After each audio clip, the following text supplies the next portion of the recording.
대단원 사의 4-3단원 새 출발점에 선 당신에게 신영국 작가의 작품인데 이 작가분이 이제 수필을 좀 이렇게 많이 쓰셨어. 이제 수필이 되게 유명해 이분 수필이. 그래서 이제 무지하게 많이 쓰여 있고. 이 작품은 새 출발을 앞둔 사람에게 진열할 자세, 이걸 당부한 수필이다. 일단 수필이라고 나왔으니까 수필 동그라미 치고. 이 수필이니까 기본적으로 항상 나오는 얘기들이 경험, 그다음에 이에 따른 교훈, 뻔해. 이 작가의 경험이 담겨 있고, 그 다음에 이걸 통해서 우리들에게 말하고자 하는 바를 얘기를 할 거야. 경험과 교훈, 깨달음이 항상 나와. 작가가 말하려는 바를, 즉, 주제이자 교훈이지, 깨달음. 검색으로. 주제, 교훈, 깨달음.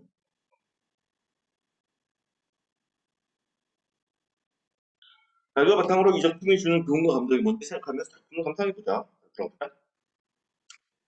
자, 나와 같이 징역살이를 한 노인 목수 한 분이 있었습니다. 그래서 일단은 노인 목수에 대한 얘기를 하고 있는데, 나와 같이 징역사를 했다고 그러는데, 이분도 이제 좀 이렇게 뭐 사회 운동 이런 걸 해가지고, 이제 작가도 이제 감옥에 징역사를 한 적이 있어. 이게 작가의 경험이지, 이거.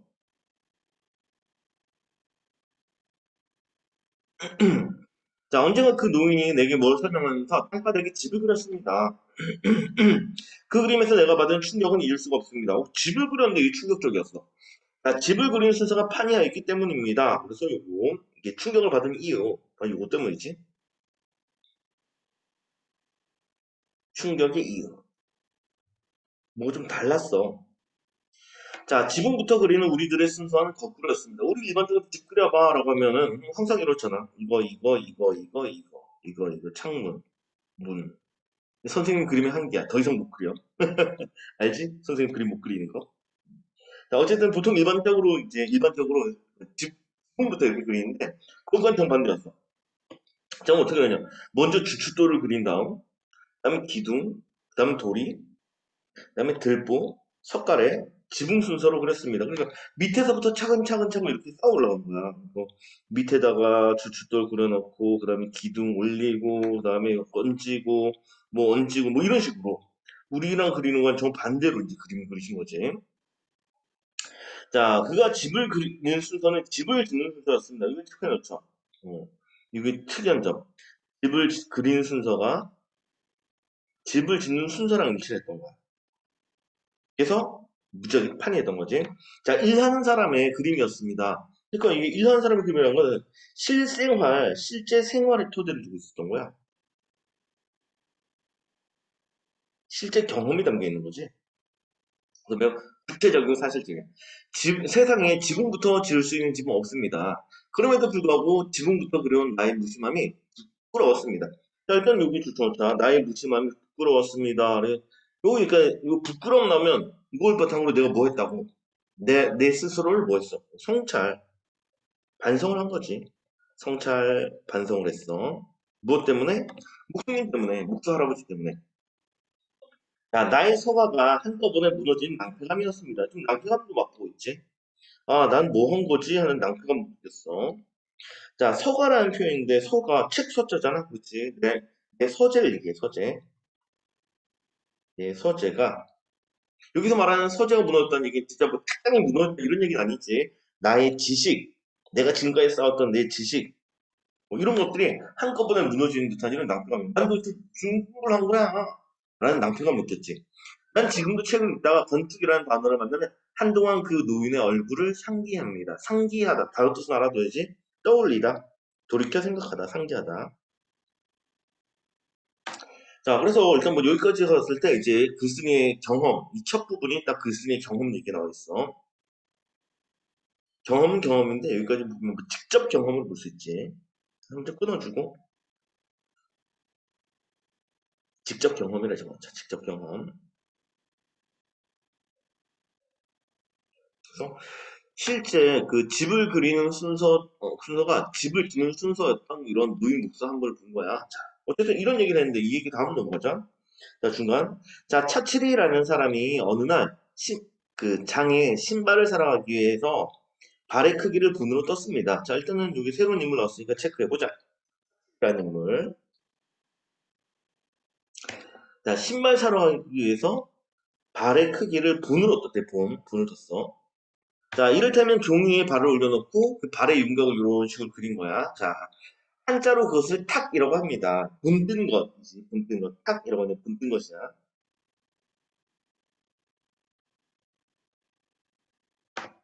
자, 그러나 막상 그가 장에 갈 때는 그 탁을 집에 두고 왔어. 신발 가게 앞에 와서야 탁을 집에다 두고 온 것을 깨닫고 탁을 가지러 집으로 돌아갔습니다. 종이를, 분뜬 종이를 가지러 집까지 간 거지. 그래서 제법 먼 길을 되돌아가서 탁을 가지고 다시 장에 도착했을 때는 이미 장이 파하고 난 뒤였으면 끝난 거지. 자, 그 소리를 듣고 사람들이 말했습니다. 탁 가지고 집에 갈 필요가 어디 있어? 당신 발로 신어보면 될 거라니요. 그랬더니 차치가 대답하게, 에이, 아무렴 발이 탁만큼 정확하겠냐. 그럼 얘는 뭐가 더 정확하다고 봐? 진짜 정확하다고 본 거지. 우리 생각해보면 이 발이라는 것은 실제지. 그치? 이건 실제고 본질이야. 발이 실제 또는 본질이라면 탁이라는 놈은 뭐야? 이 탁이라는 놈은 그것을 본뜬 거잖아. 그치? 이건 허상이고 이게 그 거짓이고 비본질적인 거야. 비본질적. 본질적이고 같은 말로 하면 형식적이다. 이 존재일 뿐이란 말이야. 근데 얘는 본질과 비본질 다르게 생각하잖아. 뒤집어서 생각하고 있어. 우리 이럴 때 이런 태도를 뭐라고 해? 주체랑 주체가 뒤바뀌었다 해서 주객 전도라고 하지. 근데 탁칠이라는 인물은 주객이 전도된 인물인 거야.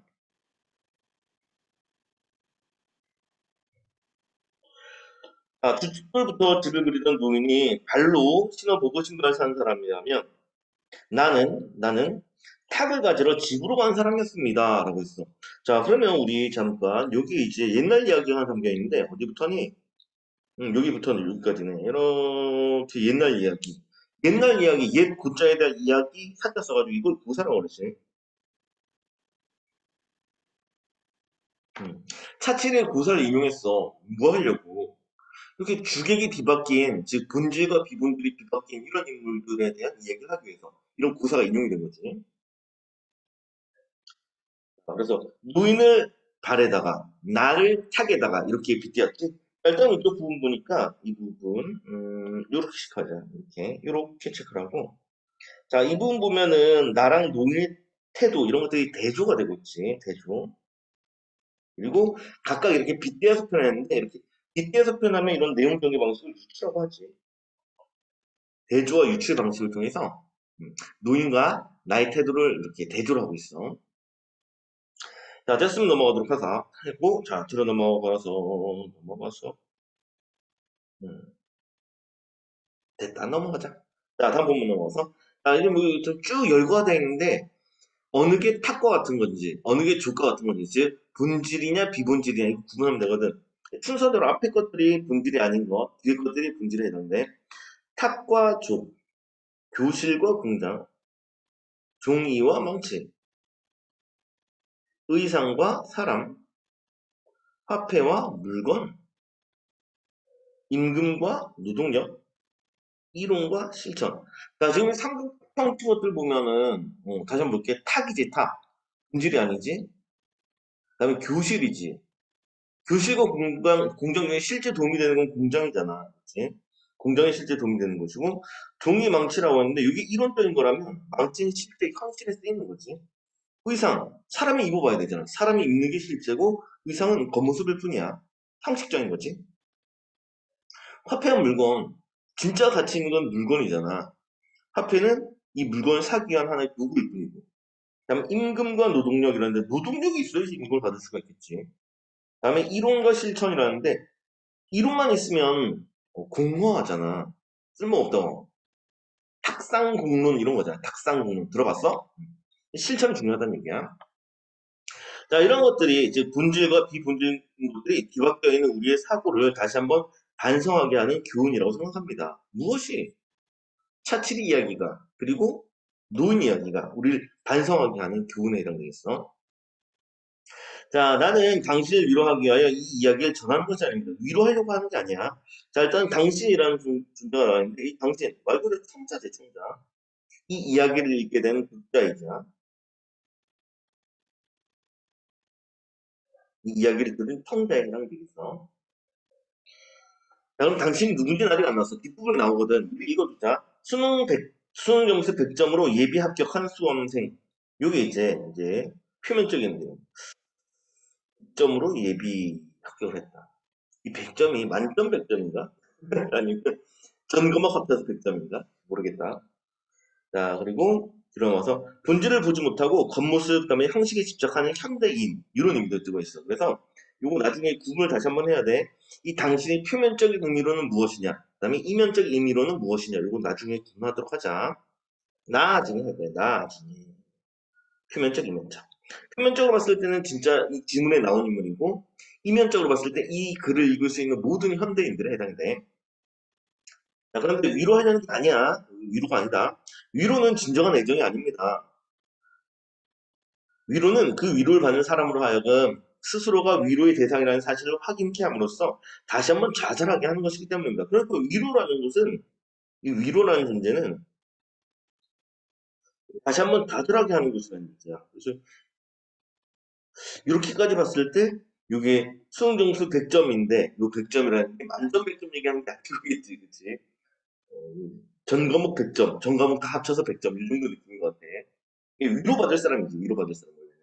근데 나는 위로를 하는 게 아니다. 왜? 좌절하게 하니까. 좌절하지 않게. 자, 나는 당시 대학의 강의실에서 이 편지를 읽든 아니면 어느 공장의 작업대 옆에서 읽든 상관하지 않습니다. 대학의 강의실이라면 이제 배우는 곳이고, 대학을 못 갔으면 이제 어떤 직업을 가질 수도 있겠지. 자, 어느 곳에 있건 탁이 아닌 발을 상대하고 있다면 상관이 없다고 생각합니다. 그럼 내가 중요하게 여기는 건 뭐야? 어떤 삶의 태도? 뭐지? 발을 상대하고 있는 거. 여기까지. 화자가 중요하게 여기는 삶이 바로 이거지. 화자란다, 필자가.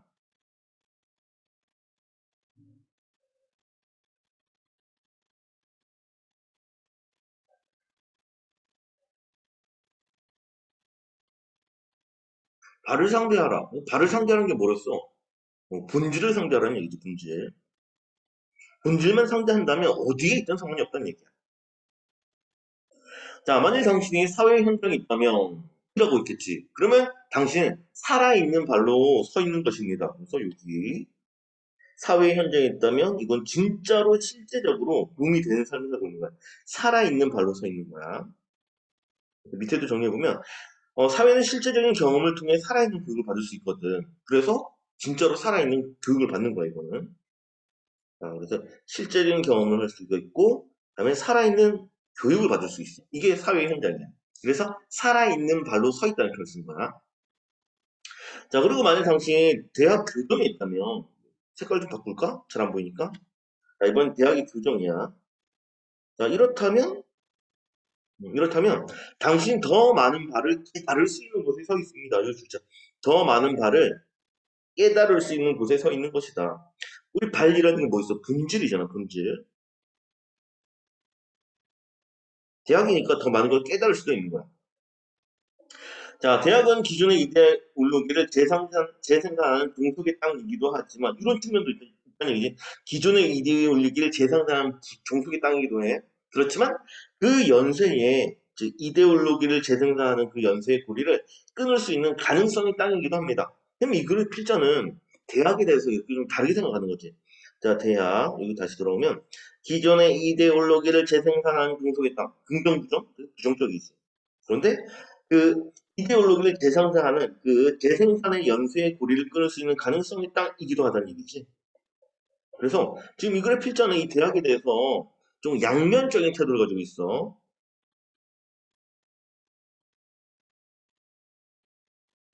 나쁜 측면도 있지만 좋은 측면도 있다. 이렇게 양면적으로 보고 있어. 어쨌든 중요한 거는 여기에 있든 사회 현장에 있든 대학 교정에 있든 뭐가 중요하다. 발로만 서 있으면 되는 거야. 발로만. 자, 당신이 그동안 못했던 일을 하고 만나고 싶은 사람을 만나고 가고 싶은 곳을 찾아가겠다고 했습니다. 이게 뭐 대학 캠퍼스의 낭만 아니겠어? 놀고 싶어, 만나고 싶어, 가고 싶어, 이런 것들. 그래서 당신이 생각하는 자유와 낭만의 일반적인 의미지. 당신이 생각하는 자유와 낭만의 의미에 해당되는데, 이건 일반적인 생각, 즉 통념이라고 볼 수 있어.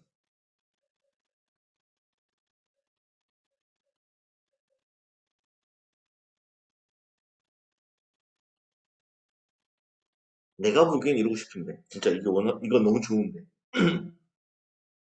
자, 대학에 안겨줄 자유, 낭만에 대한 당신의 꿈 모르지 않습니다. 나도 이해해. 대학 가면 그런 거 이해해.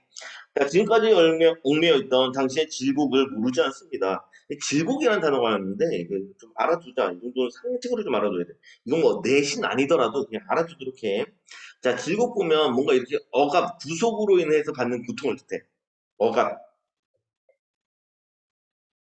인한 고통. 지금도 지금 질곡 받고 있잖아. 수업 공부하느라고, 내신 공부하느라고 질곡을 겪고 있잖아. 물론 수업 듣는 게 해피하면은 즐거우면서 좋지만 나름대로 대부분은 질곡에 해당될 거야. 자, 당신 지금 그러한 꿈이 사라졌다고 실망하고 있지는 않은지 걱정됩니다. 그래서 이런 자유 낭만이 다 사라졌다고 이렇게 실망하고 있지 않냐 하고 이제 걱정을 하고 있어. 자, 그러나 자유와 낭만은 그러한 것이 아닙니다. 어떤 것들, 이런 것들 다시 한번 체크해볼까? 이런 것들. 그래서 그러한 것들,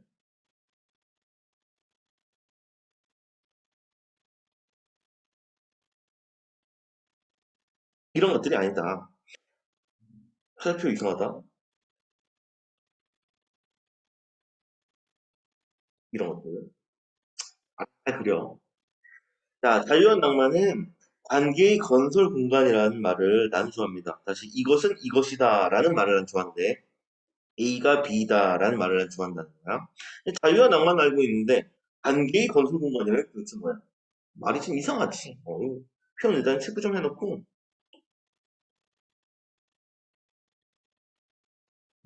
이 말 뜻을 그대로 풀어줘. 관계의 건설 공간이잖아.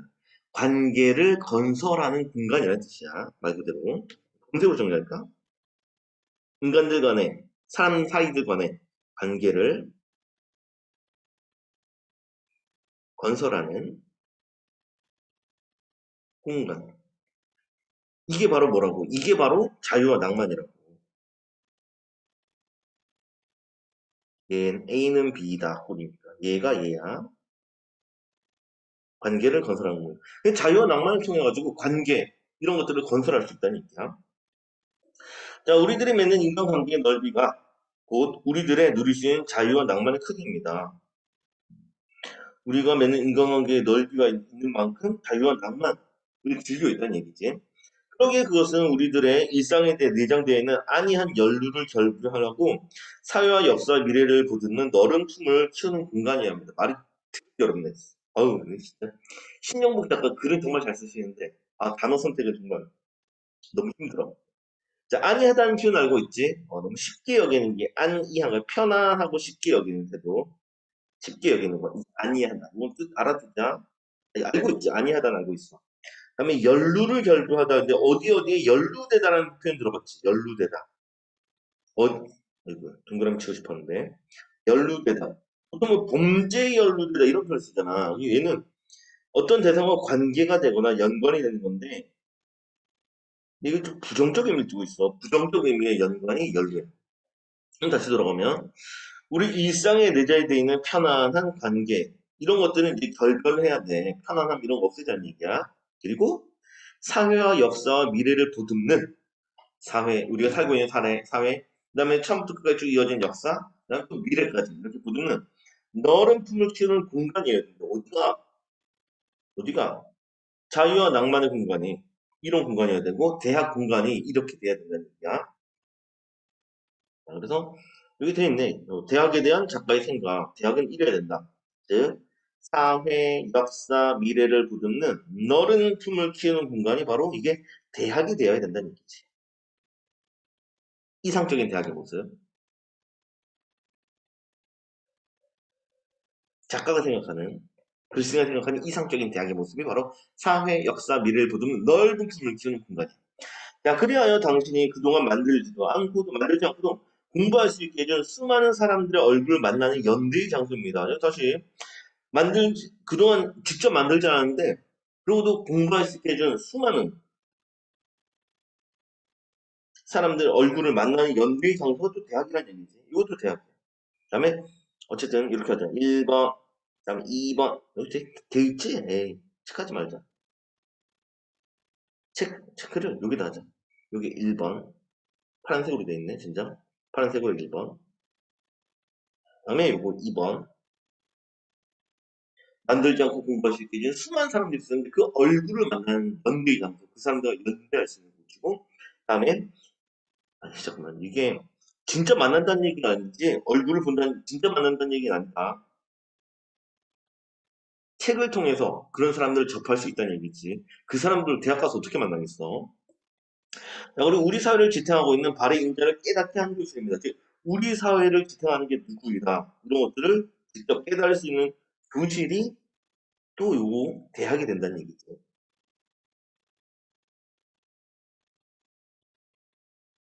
자, 그래서 대학에 대한 이런 이제 글쓴이 입장들이 쭉 나타났으니까 이거 여러 번 좀 읽어보자. 다시 사회 역사 미래를 보듬는 넓은 품을 키우는 공간이자 그다음에 그동안 만들지 않고도 공부할 수 있게 해준 수많은 사람들이 있는데 그 얼굴을 만나는 연대의 장소. 그다음에 사회를 지탱하고 있는 발의 인자가 누구냐 이걸 깨달을 수 있는 교실. 자, 만약 당신이 대학이 아닌 다른 현장에 있다면 더 쉽게 그들의 얼굴을 만날 수가 있습니다. 왜? 사회를 지탱하고 있는 사람들이 어디 있으니까 사회 안에 있으니까 즉 현장에 있으니까 더 쉽게 그들을 만날 수가 있습니다. 대놓고 만나지. 여기서는 직접 만남, 여기서는 대학에서는 간접 만남이 되겠어. 자, 당신이 바로 그런 그 사람이 될 수 있기 때문입니다. 당신이 현장에 있다면, 당신도 실천하는 사람, 현장에서 일하는 사람이 될 수가 있겠지? 그리고 사회를 지탱하는 그런 발이 될 수도 있는 거야. 말이 좀 어렵지? 이 작가가 좀 어려워. 이분이 좀 어려워. 글을 좀 이제 어렵게 쓰는 경향이 있어. 그래도 이해를 해야지 어쩌겠어. 여러 번 읽고 이해 안 되면 다시 질문해. 내용들.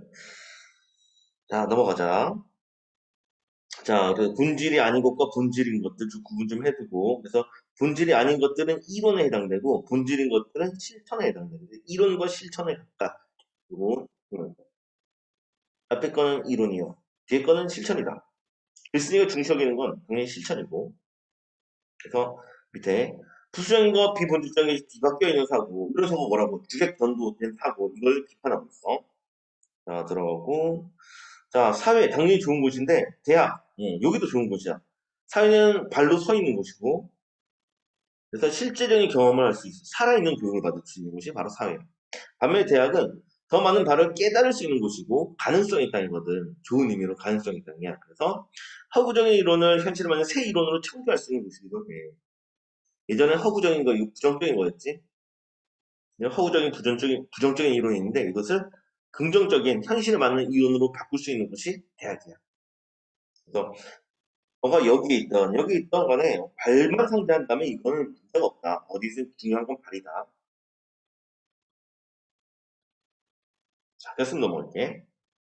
자, 그래서 나는 당신의 수능시험 성적 100점은 그야말로 만점인 100점이라고 생각합니다. 이게 단순히 수치 100점 만점할 때 그 만점이 아니지. 당신의 이 성적이 실제로 도움이 된다는 얘기야. 왜? 그것은 올해 당신과 함께 고등학교를 졸업한 67만 5천 명의 평균 연수입니다. 이거 67만 5천 명이라는데 요즘은 한 50만 명도 안 되거든.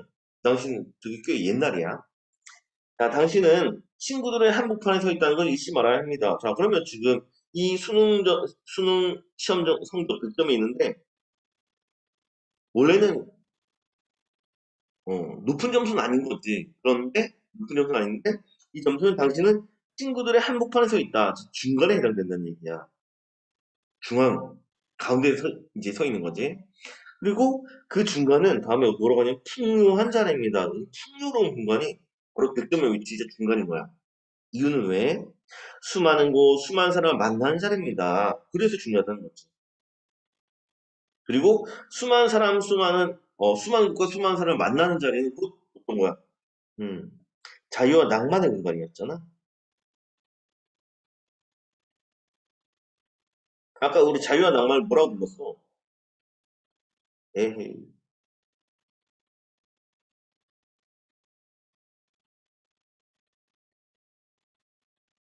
음.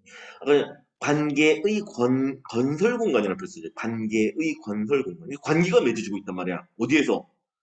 중간 점수에서, 평균 점수에서 여러 사람을 만날 수 있으니까 관계의 건설 공간이 되는 거야. 자, 언젠가 우리는 늦은 밤 어두운 골목길을 더듬다가 넓고 밝은 길로 나오면서 기뻐하였습니다. 라고 해서 이제 경험을 환기하고 있지. 함께 공유한 경험을 환기하고 있어.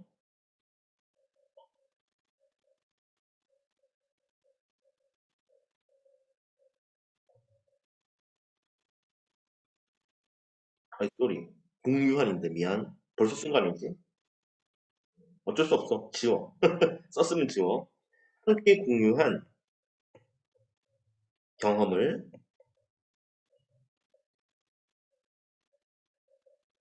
환기한. 이분이 잘 쓴 역할이야. 잘 쓰는 글 쓰기 방식이야. 자, 그렇게 했다. 자, 아무리 작은 실개천도 이윽고 강을 만나고 드디어 바다를 만나는 진리를 감사했습니다. 점점점 커지네. 그치? 실개천, 그 다음에 강, 그 다음엔 바다. 이렇게 점점점 커지고 있어. 우리 이렇게 점점점점 이렇게 커지면 이런 표현 이뻐. 뭐라고 하지? 여기 좋네. 여기서 이걸로. 여기서 이걸로. 점점 커지면 점층이라고 하지. 자, 이런 진리 감사했습니다. 주춧돌에서부터 집을 그리는 사람들의 견고한 믿음입니다. 즉, 이렇게 작은 것들이 모이고 더 넓어지고 더 커져. 늦은 밤 골목길에 있다가 더 넓어지고 더 밝아져. 점점점점 이렇게 좋아져. 그래서 당시 비록 지금은 어둡고 좁은 골목길을 걷고 있다 하더라도 지금은 이제 힘든 상황인 거지. 그렇다 하더라도 난 당신을 걱정하지 않습니다. 왜? 당신의 발로 당신의 삶을 지탱하고 있는 언젠가 넓은 길, 넓은 바다를 만나려고 믿습니다. 그럼 이거 현재의 처지, 현재 상황.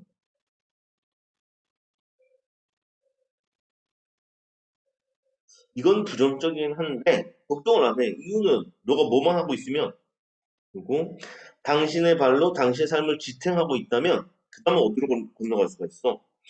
넓은 길이랑 그 다음에 넓은 바다로 넘어갈 수 있거든. 이런 조건만 잘 지키고 있다면 발로 지탱만 잘한다면 본질의 삶을 산다면 바로 드높은 삶을 예비한 진정한 합격자가 되려고 믿습니다. 그리고 그 길에 어디쯤에서 당시가 만날 수 있기를 기대합니다. 자, 그럼 진정한 합격자라는 건 어떤 사람이야? 진정한 합격자라는 것은 어떤 사람? 발로 지탱하는 사람이지. 그치? 발로 지탱하는 사람. 그리고 드높은 삶을 예비하는 사람이기도 해. 이런 것들이 진정한 합격자다. 이런 것들이 진정한 합격자다.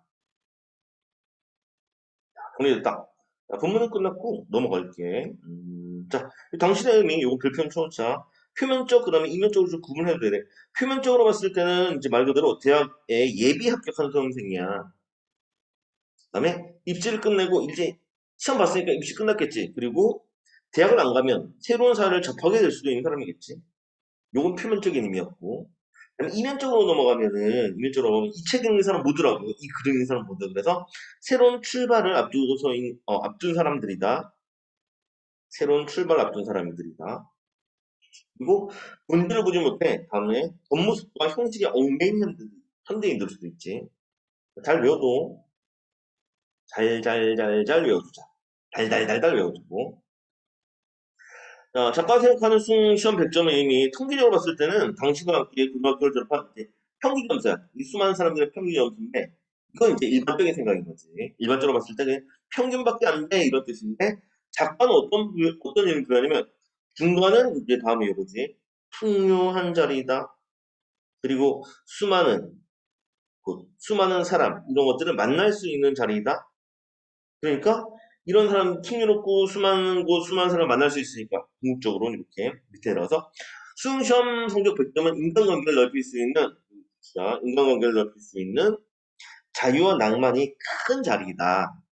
그래서 만점인 100점이라고 표시한 거지. 넘어가자. 자, 진정한 합격자란 이제 드높은 삶을 예비하는 사람이고 그 다음에 본질을 추구하는 데 있어. 삶의 본질 여기부터 줄게. 삶의 본질을 추구하며 실천하는 사람. 이게 바로 진정한 합격자이다. 발이 되는 거야. 발로서 지탱하고 발로서 서 있는 사람. 이게 진정한 학자. 자, 작품 감상하고 작품의 형식, 내용, 특징 한번 보자. 형식으로 봤을 때는 독자를 수신으로 설정하고 쓴 얘는 편집글 형식이라고 해요. 편집글. 편지를 쓰듯 이렇게 썼거든. 그래서 이 편집글 형식을 가끔 좀 어렵게, 또 학교 선생님 어렵게 하면 서간체 형식이라는 말을 쓸 건데, 서간체가 편집글 이렇게 쓰는 거거든. 서간, 편지. 똑같은 내용이야. 외워줘. 자, 그럼 내용상의 특징 넘어가면 작가의 체험을 일화로 제시하고 있지. 작가의 체험, 경험이 있는데 이걸 일화로 제시하고 있어. 어떤 경험을? 노인 목수님. 노인 목수가 집 그렸던 이야기 있잖아. 그거 이제 일화로 시작 부분에 제시를 했고, 다음에 자신이 알고 있던 다음에 요거 사투리 고사가 있었는데 이건 인용이 돼 있어. 제가 내용상의 특징들. 경험을 일화로 제시했고, 그 다음에 차칠이 고사는 인용을 했어. 위에 거는 직접 경험, 아래 거는 간접 경험이지. 이건 쓸 필요는 없지만 적어만 둘게. 이거는 직접 경험이라면 밑에 것은 간접 경험.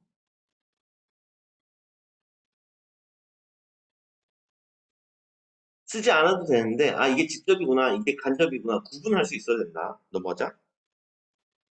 자, 이 작품의 처음 부분에 제시된 일화 내용 정리해보고 이걸 통해 작가가 전달하고자 하는 바. 자, 노인 복수는 쭈쭈돌 기둥 도리 들보 석가래 짚은 것 같이 다음에 자, 집을 짓는 순서 아이구야 빨간색 집을 짓는 순서대로 그림을 그리고 있어.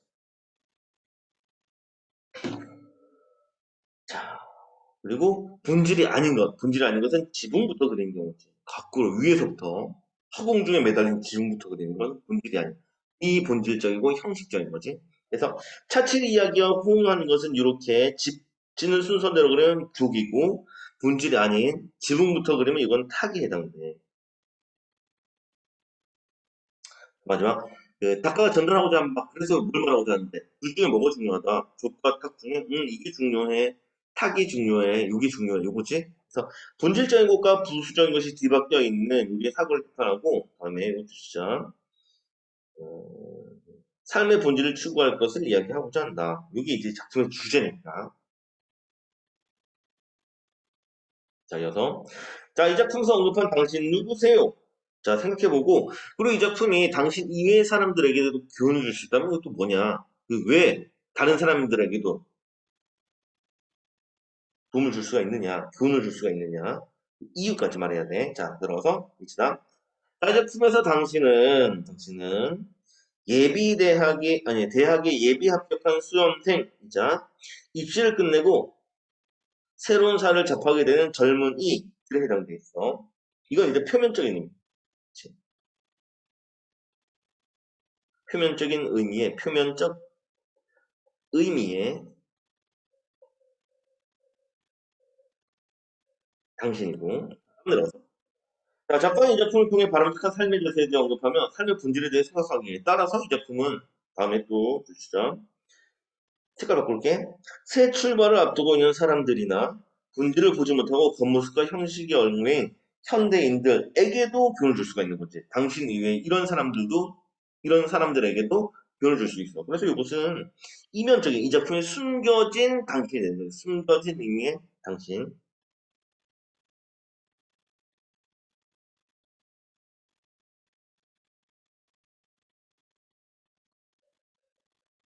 아까 중요하다고 했지? 아까 봤던 내용이야, 그렇지?